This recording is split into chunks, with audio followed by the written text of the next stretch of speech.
Assalamualaikum warahmatullahi wabarakatuh.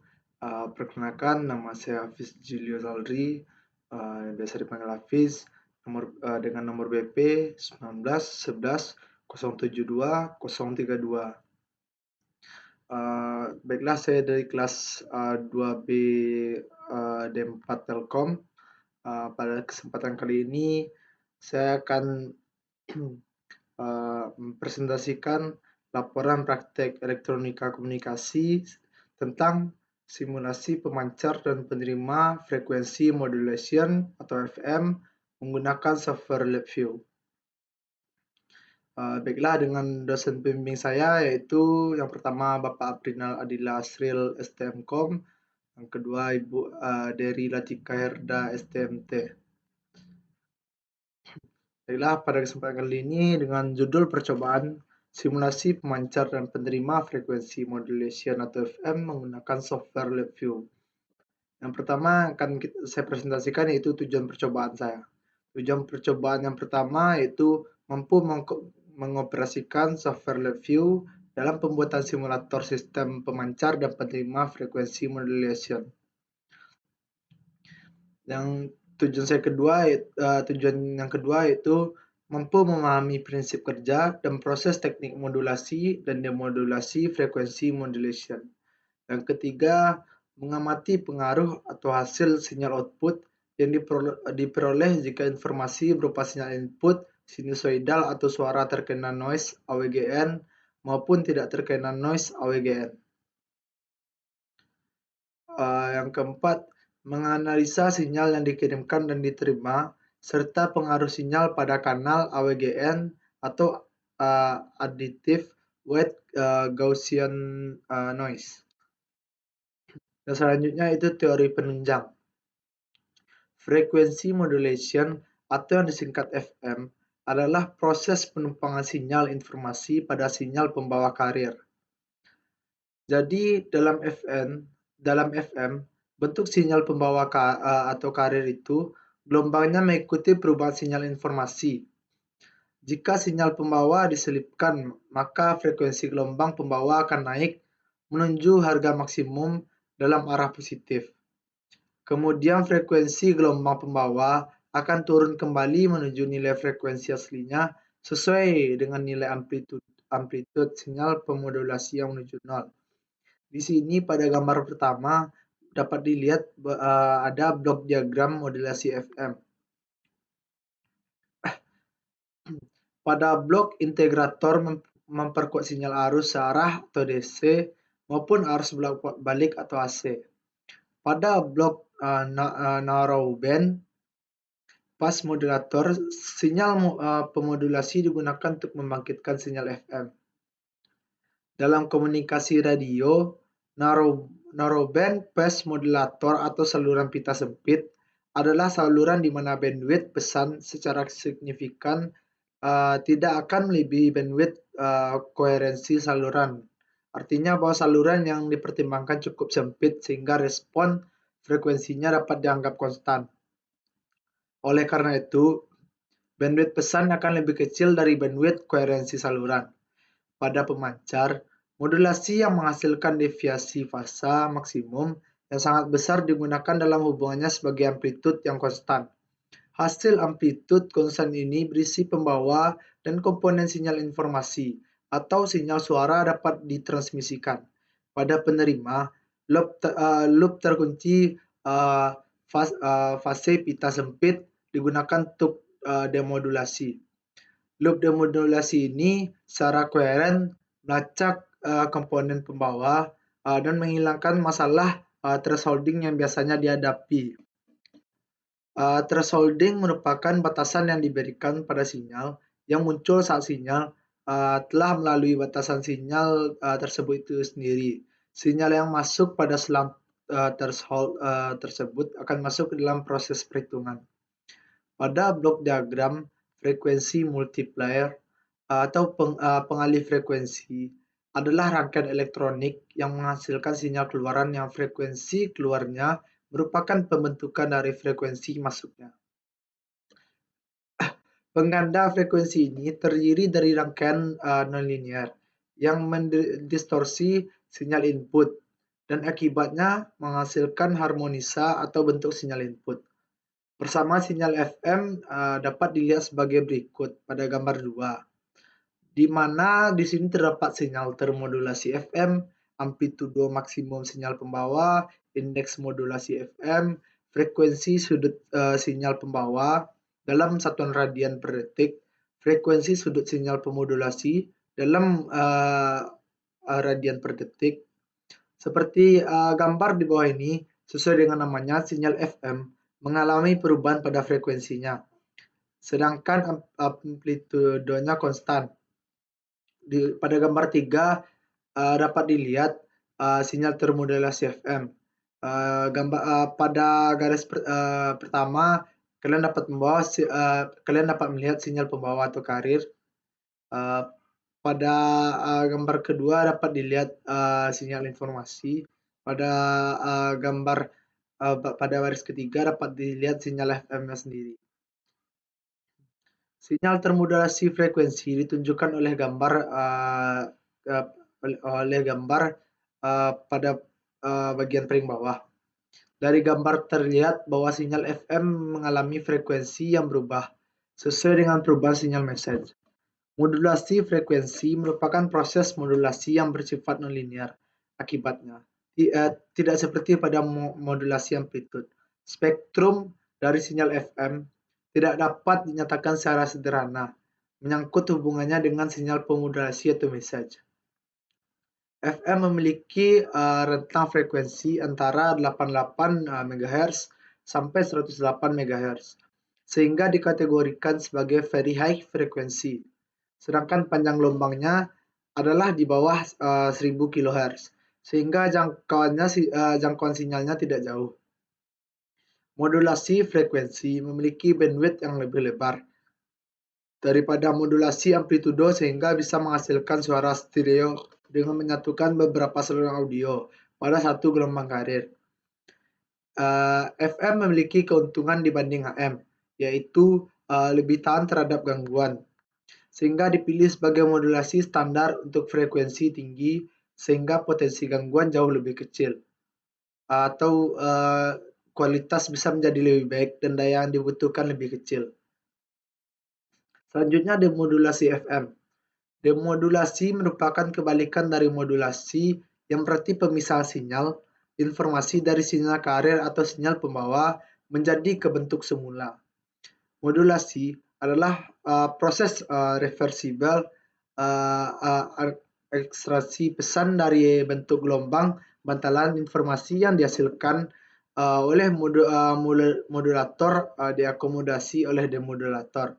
Untuk jenis modulasi tertentu, parameter yang paling penting dari demodulator adalah metode demodulasi.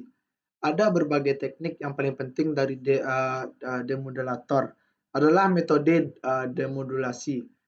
Ada berbagai teknik yang tersedia untuk demodulasi bentuk gelombang termodulasi tertentu. Prosedur sebenarnya yang digunakan menentukan kompleksitas ekuimen yang dibutuhkan dan akurasi demodulasi. Pada gambar 4 bisa dilihat di sini juga terdapat blok demodulasi FM. Secara umum, demodulator FM terdiri dari blok limiter, diskriminator atau diferensiator, detektor selubung, dan DC blocking. Blok limiter memiliki fungsi untuk memberikan keluaran berupa sinyal dengan nilai amplitude yang konstan terhadap nilai threshold tertentu. Blok diskriminator atau diferensiator berfungsi untuk memindahkan komponen sinyal message pada selubung sinyal. Sinyal keluaran blok diskriminator merupakan input detektor selubung. Detektor selubung berfungsi untuk mendapatkan selubung sinyal. Komponen sinyal output detektor selubung terdiri dari dua komponen. Yang pertama, komponen sinyal DC dan komponen sinyal informasi.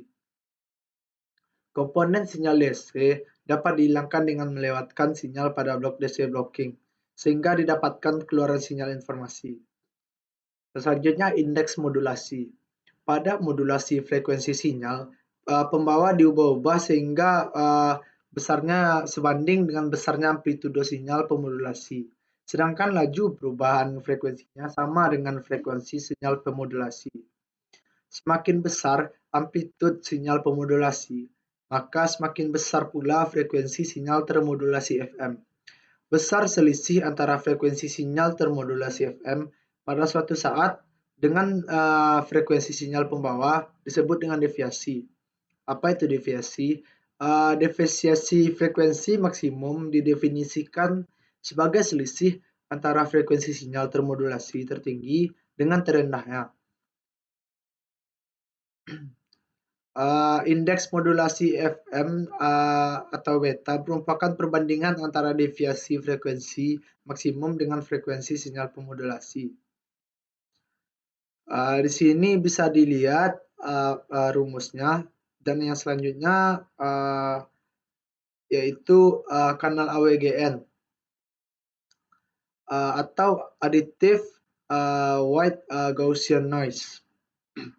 Noise adalah sinyal yang tidak diinginkan yang muncul secara natural dalam sistem telekomunikasi dan elektronik. Sinyal noise ini merupakan frekuensi dan amplitudo yang acak. Noise terdapat di perangkat elektronik maupun media transmisi noise. Noise merupakan sinyal tambahan yang tidak diinginkan, sehingga bisa menyebabkan kesalahan transmisi data dan mengakibatkan lambatnya suatu pengiriman pertukaran data atau informasi. Apabila sinyal informasi yang terkirim terkena noise, maka akan mengakibatkan sinyal berubah dari bentuk aslinya.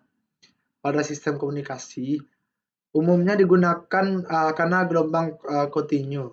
Kanal ini merupakan kanal analog yang melewatkan sinyal-sinyal kontinu yang dihasilkan oleh sumber. Pada kanal kontinu, sinyal yang ditransmisikan mendapatkan beberapa gangguan yang disebabkan oleh karakteristik kanal yang tidak linear. Kanal juga memberikan redaman yang melemahkan amplitudo sinyal. Selain itu, adanya noise juga menimbulkan kerusakan pada sinyal. Semua pengaruh tersebut mengakibatkan munculnya perbedaan antara sinyal yang dikirim dan yang diterima, sehingga cenderung munculnya perbedaan sehingga cenderung menimbulkan kesalahan dalam transmisi data. Pada sistem modulasi memerlukan adanya media transmisi. Dalam hal ini, media transmisi yang digunakan adalah sebuah kanal AWGN. Kanal AWGN umumnya digunakan pada sistem komunikasi analog. Kanal ini merupakan kanal analog yang melewatkan sinyal-sinyal kontinu. Kanal AWGN dapat digambarkan seperti gambar di bawah ini. Bisa dilihat pada gambar 5 terdapat kanal AWGN. AWGN atau Additive White Gaussian Noise merupakan suatu proses stokastik yang terjadi pada kanal dengan karakteristik memiliki rapat spectral noise merata di sepanjang rang frekuensi. AWGN mempunyai karakteristik respon frekuensi yang sama di sepanjang frekuensi dan variannya sama dengan 1. Pada kanal transmisi selalu terdapat penambahan derau yang timbul karena akumulasi derau termal dari perangkat pemancar, kanal transmisi, dan perangkat penerima. Derau yang menyertai sinyal pada sisi penerima dapat didekati dengan model matematis statistik AWGN. Secara umum, kanal AWGN memiliki sifat-sifat sebagai berikut. Yang pertama, sifatnya itu kanal menyediakan transmisi bebas error dalam bandwidth dengan memberikan penguat untuk menangani rugi-rugi transmisi. Yang kedua, kanal membatasi input dari sumber sebagai sinyal pita terbatas dengan daya rata-rata S. Yang ketiga, sinyal yang diterima pada tujuan terkontaminasi oleh penjumlahan dengan white Gaussian noise dengan bandwidth dan daya noise N. Yang keempat, sinyal dan noise bersifat independen, sehingga RT sama dengan ST ditambah NT. Selain itu, adanya noise juga menimbulkan kerusakan pada sinyal. Semua pengaruh tersebut mengakibatkan munculnya perbedaan antara sinyal yang dikirim dan yang diterima, sehingga cenderung menimbulkan kesalahan dalam transmisi data. Selanjutnya itu LabVIEW. LabVIEW adalah singkatan dari Laboratory Visual Instrumentation Engineering Workbench, hampir sama dengan bahasa pemrograman yang biasa digunakan, seperti MATLAB, Visual Basic, C++, maupun C, dan lain-lain. Tapi aplikasi tersebut masih menggunakan text-based sebagai bahasa pemrogramannya. Sedangkan LabVIEW berbasis on graphical based programming yang mana programnya berbentuk blok-blok diagram. Sehingga LabVIEW dikenal sebagai software yang bahasa pemrogramannya berbasis graphical programming. LabVIEW merupakan aplikasi pemrograman yang diproduksi oleh National Instruments dengan konsep yang berbeda. Misalnya saja dengan Visual Basic. Pada Visual Basic, programmingnya berdasarkan script atau tulisan yang kita ketikkan, sehingga sedangkan pada LabVIEW, programnya dapat menghubungkan gambar-gambar atau blok diagram.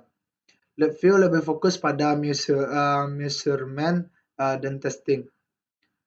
Pemrograman LabVIEW disebut juga Visual Instrumentation atau VI, karena tampilan dan cara pengoperasian program yang dihasilkan mirip dengan instrumen sesungguhnya.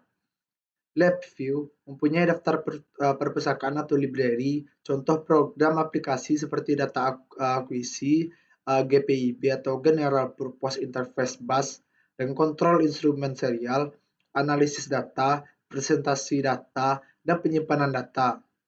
Selain mempunyai library, LabVIEW juga mempunyai berbagai contoh yang terdapat pada LabVIEW itu sendiri. Misalnya konversi temperatur, menghitung volume suatu bangun, membuat database, dan lain-lain. Dalam menjalankan program dapat juga user melihat aliran data yang terjadi ketika program sedang berjalan, yang dapat dilihat pada bagian blok diagram. Kelebihan menggunakan LabVIEW adalah mudah dipelajari karena programnya berbasis graphical atau visual, jadi otak manusia lebih mudah untuk mengingat, dan flow programmingnya juga terlihat jelas. Kekurangannya untuk saat ini di Indonesia masih kekurangan bahan atau referensi untuk mempelajari software LabVIEW. Di sini bisa dilihat tampilan pada LabVIEW pada gambar 6. Pada LabVIEW ada komponen utama tempat program-program yang akan desain disebut VI atau Virtual Instrument. Di dalam LabVIEW ada 3 buah komponen utama, yaitu yang pertama front panel. Di sini pada gambar 7 bisa dilihat tampilan front panel. Front panel adalah salah satu komponen utama LabVIEW yang backgroundnya berwarna abu-abu dan terdiri dari kotak-kotak. Dari tampilan jendela front panel ini, kemudian ditambahkan kode yang dipresentasikan oleh simbol dari fungsi untuk mengatur objek. Maksudnya adalah dari front panel ini, tempat mendesain user interface, yaitu penghubung antara pengguna atau user dengan program aplikasi. Di dalam front panel terdapat kontrol sebagai input dan indikator sebagai output, sebagai masukan atau keluaran pada instrumen. Kontrol adalah instrumen mekanisme masukan yang menyuplai data dari blok diagram yang cakup knob, pas button, dial, dan mekanisme masukan lainnya. Sedangkan indikator adalah instrumen mekanisme keluaran yang menampilkan data dari blok diagram, mencakup grafik, dan lain sebagainya. Dalam menjalankan tugasnya, front panel memerlukan sebuah kontrol palet. Kontrol palet terdiri dari beberapa menu kontrol dan menu indikator. Kontrol dan indikator tersebut tersedia dalam sublet yang berbeda. Kontrol palet menyediakan beberapa menu seperti boolean, numerik, graph, arasi, dan cluster, IO, string, dan pad. Gambar di bawah ini menunjukkan tampilan color palette. Pada gambar 8 di sini bisa dilihat tampilan color palette. Yang kedua itu blok diagram. Blok diagram merupakan komponen LabVIEW dan digunakan untuk melakukan pemrograman atau apa yang dikerjakan oleh user. Di dalam jendela blok diagram ini terdapat source kode simbol yang digunakan untuk menulis perintah atau melakukan pemrograman dengan menyusun blok diagram. Blok diagram bagian di mana user menghubungkan komponen sehingga program dapat berjalan. Pada bagian ini, user dapat melihat aliran program berjalan. Pada gambar 9 inilah tampilan blok diagram. Dalam blok diagram terdiri dari function palette yang berisi fungsi-fungsi yang digunakan untuk memanipulasi input. Contohnya fungsi array, matematika, fungsi IO, dan sebagainya. Klik kanan pada jendela blok diagram, maka akan muncul palet function. Palet function ini hanya ada di jendela blok diagram. Palet ini digunakan untuk mengambil ikon-ikon guna pembantuan program di blok diagram. Tersedia tombol search untuk membantu pencarian. Pada blok diagram, tool palette juga digunakan untuk mengatur dan menghubungkan ikon. Gambar 10 menunjukkan tampilan function palette. Yang ketiga itu tipe data.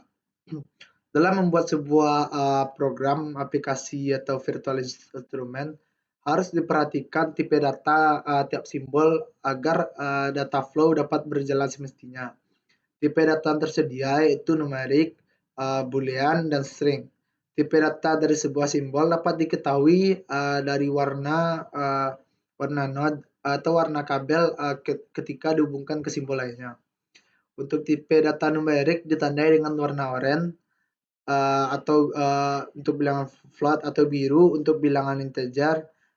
Tipe data boolean ditandai dengan warna hijau dan tipe data string ditandai dengan warna merah muda. Bahan dan peralatannya itu laptop dan software review. Pada langkah percobaan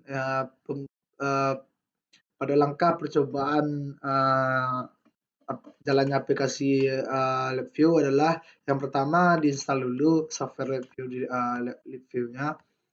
Yang kedua cari folder simulator FM dan klik FM simulator. Untuk menjalankan simulasi FM, klik simbol yang terdapat pada gambar ini dan akan muncul gambar seperti yang di bawah ini. Dan yang keempat, pada langkah-langkahnya, sebelumnya di sini bisa dilihat, disinilah terdapat input-inputnya dan disinilah keluaran output.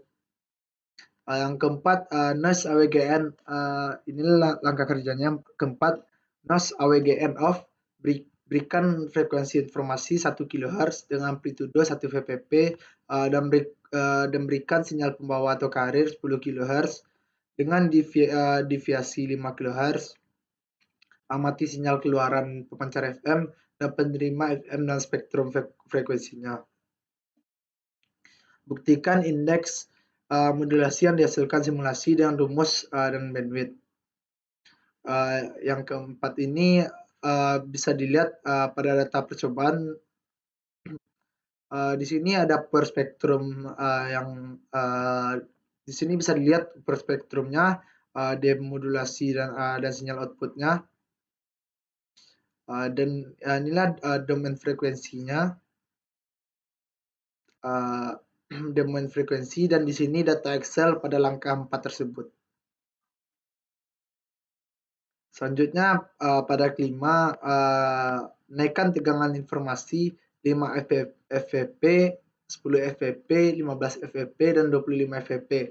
Amati sinyal keluaran pemancar FM dan penerima FM dan spektrum frekuensinya, perubahan dari kenaikan tegangan input. Pada langkah 5 bisa dilihat juga inilah sinyal pada 5 FVP, 10 FVP, 15 FVP, dan 25 FVP. Yang pertama ini pada sinyal output. Di sini ada sinyal output 5 fp, sinyal output 10 fp, sinyal output 15 fp, dan begitu juga dengan 25 fp. Dan yang kedua domain frekuensi. Domain frekuensi pada 5 fp, 10 fp, 15 fp, dan 25 fp. Yang ketiga demodulasi. Sinilah demodulasinya, demodulasi pada 5 fp, 10 fp, dan seterusnya. Yang keempat power spektrumnya. Power spektrum yang ini 5 fp, 10 fp, dan seterusnya. Dan beginilah data Excel yang diperoleh. Selanjutnya kita masuk pada langkah 6. Data sesuai dengan langkah 4, berubah deviasi frekuensi ke 10 kHz, 15 kHz, 25 kHz, 50 kHz, dan 75 kHz. Apa yang terjadi? Sertakan analisa serta buktikan indeks modulasi yang dihasilkan simulasi dengan rumus dan bandwidth.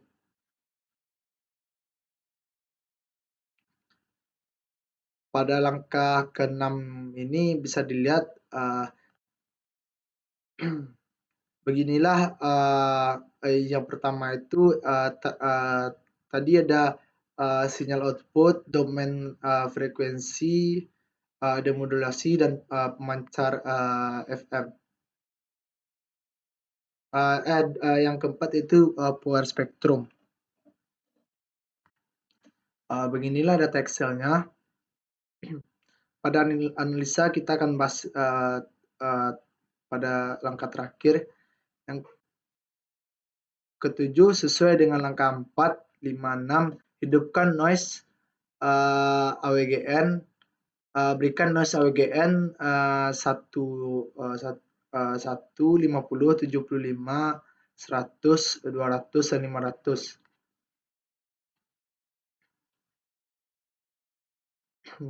Nah, pada langkah 7, frekuensi 1 kHz dengan amplitude 1 fp dan diberikan sinyal pembawa atau carrier 10 kHz dengan deviasi 5 kHz dan hidupkan noise.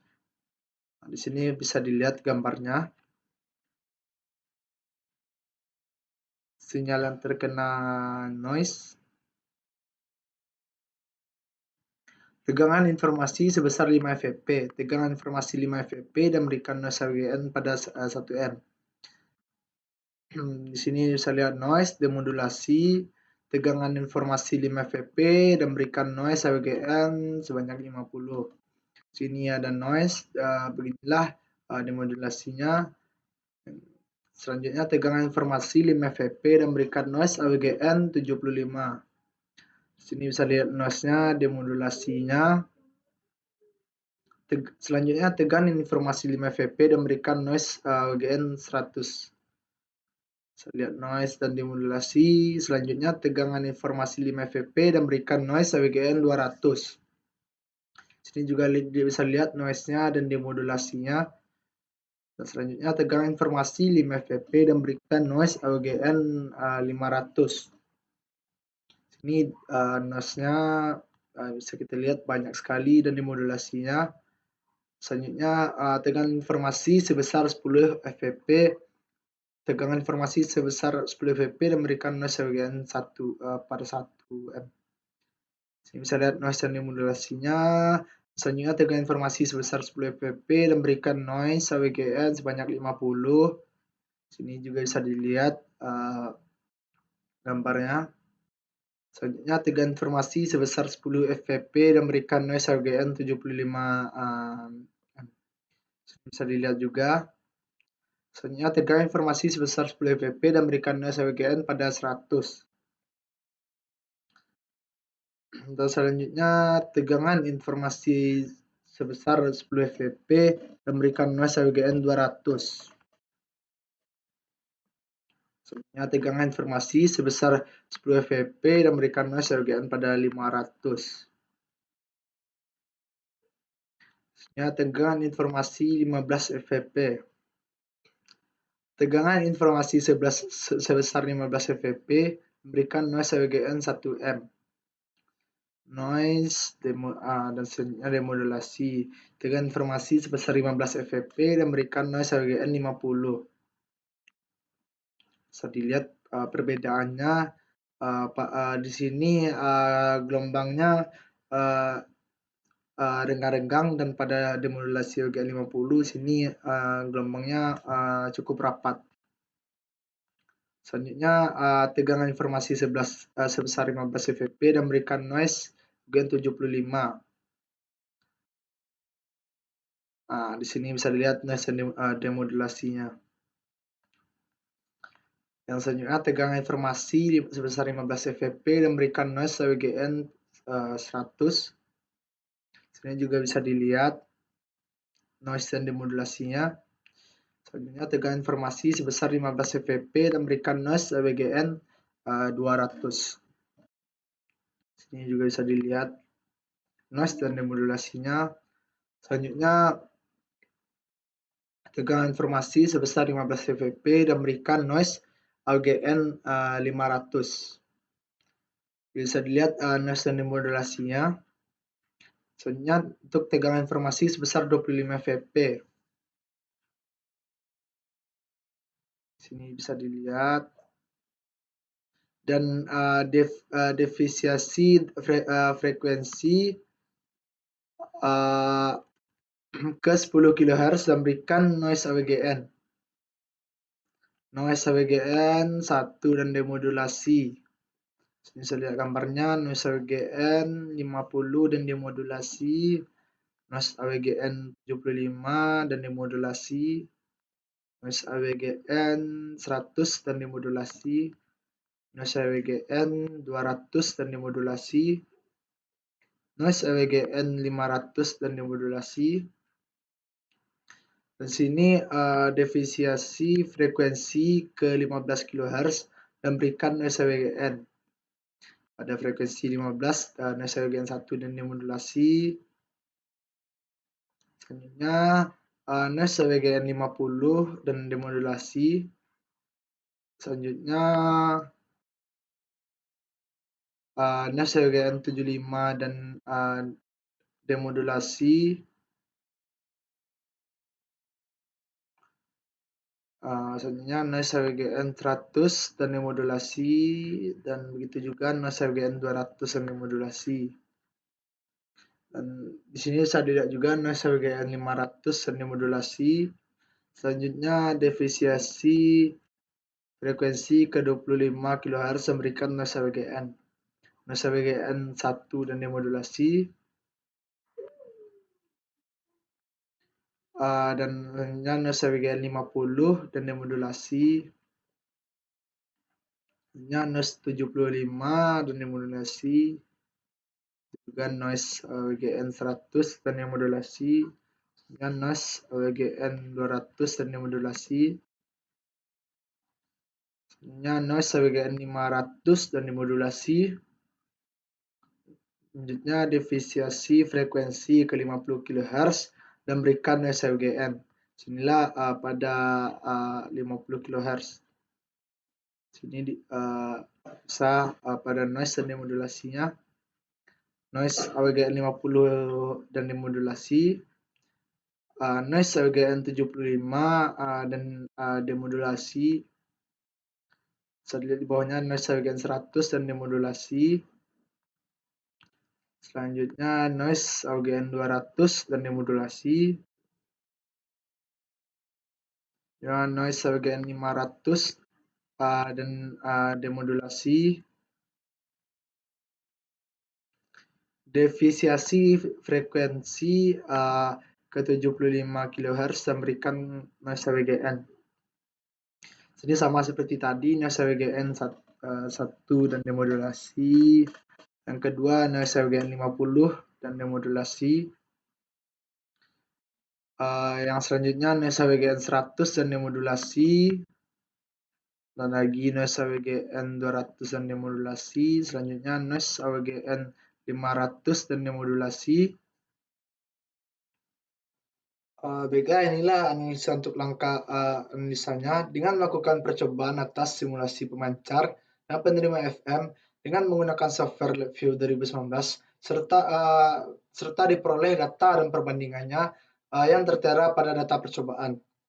Dilihat dari percobaan pertama, yang merupakan langkah keempat, di mana dengan memasukkan frekuensi informasi 1 kHz, amplitude 1 fp yang berarti amplitude 0,5 fp, frekuensi sinyal carrier 10 kHz, serta frekuensi deviasi 5 kHz. Selanjutnya, tampilan lab view ketika dijalankan yaitu sinyal carrier memiliki gelombang yang mengikuti perubahan sinyal informasi dengan periode pada sinyal carrier yang lebih besar daripada sinyal pembawa. Untuk sinyal keluaran FM memiliki amplitude yang konstan dengan frekuensi gelombangnya berubah sesuai dengan perubahan sinyal informasi. Selanjutnya sinyal pemodulasi atau sinyal penerima FM. Dari data percobaan dilihat bahwa gelombang sinyal memiliki patahan-patahan. Demodulasi ini demodulasi sendiri digunakan sebagai pemisah sinyal informasi dari sinyal carrier menjadi bentuk semula. Dan untuk membuktikan indeks modulasi dan bandwidth pada simulasi dan teorinya, indeks modulasi sendiri adalah perbandingan antara deviasi frekuensi maksimal dengan frekuensi sinyal pemodulasi, di mana deviasi frekuensi maksimum ialah selisih antara frekuensi sinyal termodulasi tertinggi dengan terendahnya. Untuk data percobaan kedua, yaitu merupakan langkah kerja kelima, di mana dengan perubahan input, tegangan informasi, dan menghasilkan output berupa sinyal keluaran FM, yang semakin besar dimulai dari yang memiliki beda amplitude yang kecil dapat dilihat pada tabel. Dan semakin besar juga tegangan informasi, maka periode yang ditampilkan juga semakin besar. Selanjutnya penerima FM atau demodulasi, di mana jika tegangan informasi diperbesar, memunculkan demodulasi yang memiliki bentuk gelombang yang patah-patah, juga tidak memunculkan lembah, sedangkan bukit gelombang yang semakin besar tegangan informasinya, tinggi gelombang yang semakin kecil dan spektrum frekuensi memunculkan bentuk yang nyaris mengikuti demodulasi. Selanjutnya untuk langkah ke-6, dengan memasukkan data pada langkah keempat dengan perubahan deviasi frekuensi ke 10 kHz dan 15 kHz, 25 kHz, 50 kHz, dan 75 kHz. Dengan semakin besar deviasi frekuensi tersebut akan memunculkan keluaran FM yang memiliki amplitude yang berubah-ubah dan semakin kecil serta periode gelombang yang semakin kecil juga. Selanjutnya penerima FM dengan deviasi frekuensi yang semakin kecil hingga berubah menjadi bukit atau gelombang positif. Sedangkan spektrum frekuensi memiliki bentuk yang mengikuti gelombang demodulasi dengan periode yang semakin kecil.